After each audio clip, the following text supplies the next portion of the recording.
5월 15일 오늘 만난 성경 말씀은 사도행전 7장 46절에서 53절입니다. 다윗은 하나님의 은총을 입은 사람이므로 야곱의 집안을 위하여 하나님의 거처를 마련하게 해달라고 간구하였습니다.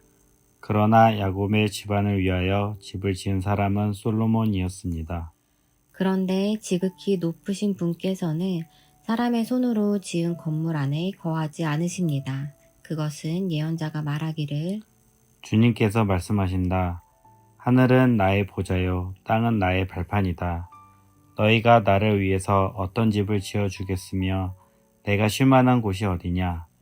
이 모든 것이 다 내 손으로 만든 것이 아니냐 한 것과 같습니다. 목이 곧고 마음과 귀에 할례를 받지 못한 사람들이여, 당신들은 언제나 성령을 거역하고 있습니다. 당신네 조상들이 한 그대로 당신들도 하고 있습니다. 당신들의 조상들이 박해하지 않은 예언자가 한 사람이라도 있었습니까? 그들은 의인이 올 것을 예언한 사람들을 죽였고 이제 당신들은 그 의인을 배반하고 죽였습니다. 당신들은 천사들이 전하여 준 율법을 받기만 하고 지키지는 않았습니다. 아멘. 오늘 만나러 만나주시는 하나님을 기대합니다. 스데반은 예루살렘 교회의 사도들이 교회 안의 구제 문제를 해결하기 위해 세운 7 집사 중 한 사람입니다.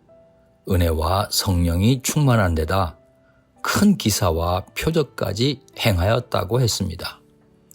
하루는 디아스포라 유대인들과 대화하다가 논쟁이 붙었습니다. 그들은 스데반의 말을 당해내지 못했습니다. 자존심이 상했는지 거짓 증거하도록 사람을 매수하기까지 했습니다. 증거를 조작해서라도 상대를 무릎 꿇리고 싶어하는 인간의 본성은 지금도 크게 다르지 않습니다. 그들이 예루살렘 공의회에 제출한 스데반에 대한 고발 사유는 율법과 성전 폄훼로 인한 모세와 여호와 하나님을 향한 모독입니다. 토라에 의하면 석살형에 해당되는 신성 모독죄입니다. 예수님에게 적용된 죄명과 같습니다. 사도행전 7장은 공의회 대제사장 앞에서 행한 스데반의 긴 진술입니다. 오늘 본문은 결론과도 같은 마지막 부분입니다. 스데반은 성전을 어떻게 보아야 할지에 대해 전곡을 찔러버립니다. 예루살렘 성전을 최초로 봉헌했던 솔로몬 왕은 뭐라고 기도했습니까? 역대하 6장 18절, 그러나 하나님께서 사람과 함께 땅 위에 계시기를 우리가 어찌 바라겠습니까? 저 하늘 위의 하늘이라도 주님을 모시기에 부족할 터인데 내가 지은 이 성전이야 더 말해 무엇하겠습니까? 이사야 선지자도 같은 내용으로 예언했습니다. 이사야 66장 1절, 주님께서 이렇게 말씀하신다. 하늘은 나의 보좌요, 땅은 나의 발 받침대다.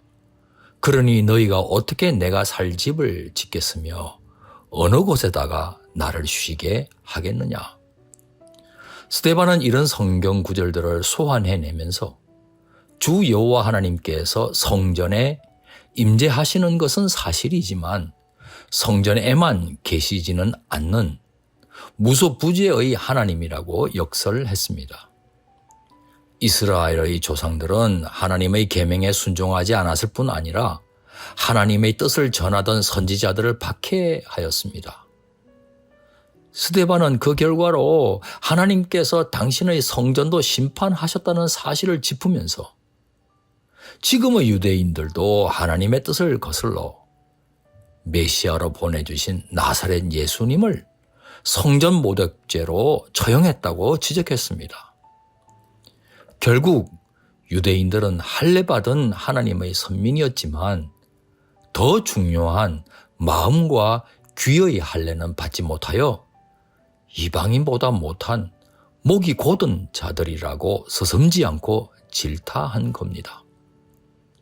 사랑하는 성도 여러분, 매개자는 매개 대상들을 연결시켜주는 방편이고 수단입니다. 성전은 하나님의 백성이 하나님의 임재 앞으로 나아가도록 도와주는 매개자로서 구별된 공간입니다.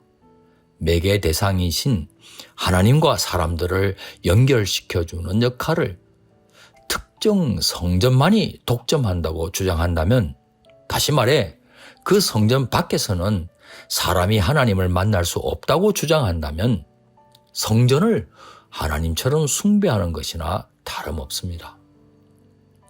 수가성 우물가 여인이 어떤 성전에서 드리는 예배를 하나님께서 받으시냐고 예수님께 질문한 적이 있습니다. 예수님께서 뭐라고 답변하셨습니까? 그리심산의 사마리아 성전이나 시온산의 예루살렘 성전이 중요한 게 아니라고 하셨습니다. 특정 성전이 영적 매개권을 독점할 수 없다는 의미입니다. 그보다 신령과 진정으로 드리는 예배자의 자세가 중요하다고 하셨습니다.